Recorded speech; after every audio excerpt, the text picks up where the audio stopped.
On October 7, 2023, Hamas and other Palestinian armed groups launched a massive surprise attack from Gaza into southern Israel. They breached the border barrier, entered civilian communities, and killed roughly 1,200 people. But this devastating day did not spark the Israeli-Palestinian conflict out of nowhere. It was the latest explosion in a geopolitical chain reaction that stretches back more than a century. To understand why the entire Middle East is now teetering on the edge of a wider war, we have to trace the fuse back to its origin. We have to look at how two distinct national movements developed a competing, non-negotiable claim to the exact same piece of land.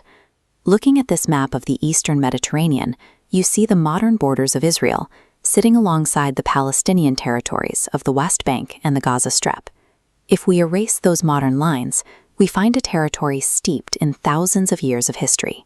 For Jewish communities facing centuries of severe European persecution and eventually the horrors of the Holocaust, this land represented the historic birthplace of their people and a desperate need for a secure, sovereign refuge. This pursuit of a national home became the driving force of Zionism. At the exact same time, Arab communities who had lived, farmed, and built economic networks on this land for centuries were developing their own modern political identity. As empires collapsed, Palestinian Arab nationalism demanded the right to self-determination and political independence in their home. Both movements looked at the exact same territory and saw the only possible answer for their survival. This map shows the United Nations' attempt to solve the dispute in 1947. After decades of British control and rising violence, the UN proposed dividing the territory into two independent states, one predominantly Jewish and one predominantly Arab. Jewish leadership largely accepted the partition. Palestinian and Arab leaders rejected it, arguing that the international community had no right to divide a land where Arab Palestinians formed the majority. The territorial dispute immediately descended into war. By 1948, the newly declared State of Israel had fought off neighboring Arab armies, secured its independence, and expanded its borders well beyond the UN plan. The war resulted in a massive displacement for Palestinians. Approximately 750,000 people fled or were expelled from their homes and villages. Palestinians call this the Nakba, meaning catastrophe. One national movement achieved its sovereign state. The other was left stateless, scattering hundreds of thousands of refugees across the Middle East and embedding a deep territorial fracture into the region's future. 2 decades later, the map shifted again. In the 1967 Six-Day War, Israel defeated Egypt, Jordan, and Syria in less than a week.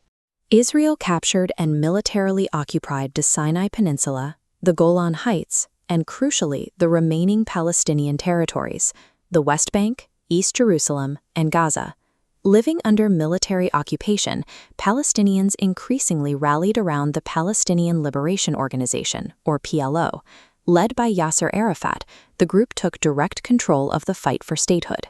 After years of armed struggle and intense uprisings, there was a brief window of hope in the 1990s. Israel and the PLO officially recognized each other. The resulting Oslo Accords established the Palestinian Authority, laying the groundwork for a negotiated peace. That process collapsed. The assassination of Israeli Prime Minister Yitzhak Rabin by a Jewish extremist, combined with horrific suicide bombings by Hamas and other militant groups, shattered public trust. Negotiations broke down, leaving the hardest questions about borders, refugees, and security completely unanswered. In 2005, Israel made a unilateral move, pulling its permanent ground forces and civilian settlers out of the Gaza Strip.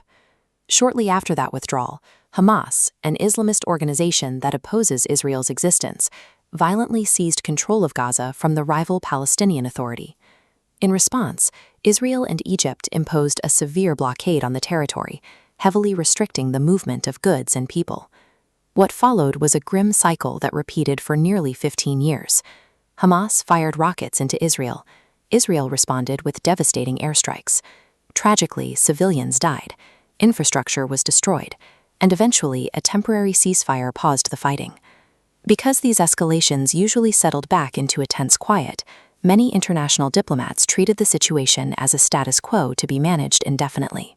They ignored the reality that when core political issues are left to rot, a larger explosion is inevitable. That explosion arrived on October 7, 2023. Hamas's operation shattered Israel's high-tech border security.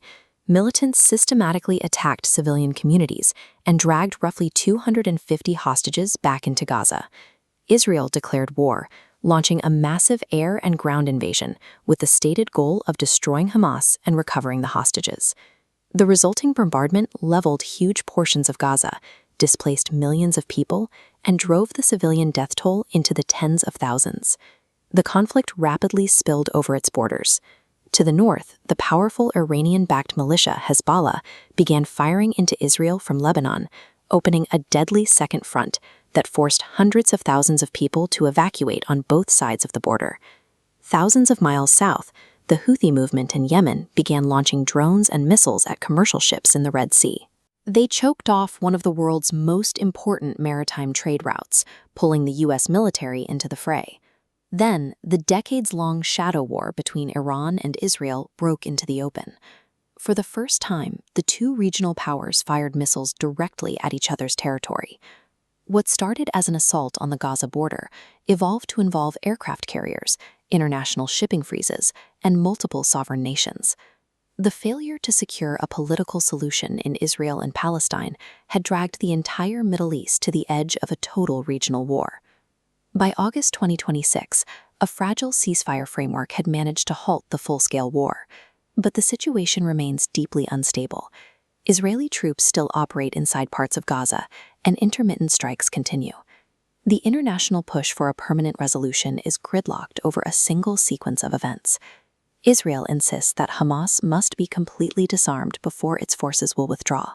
Hamas insists that Israeli military control must end before any disarmament or political settlement can occur.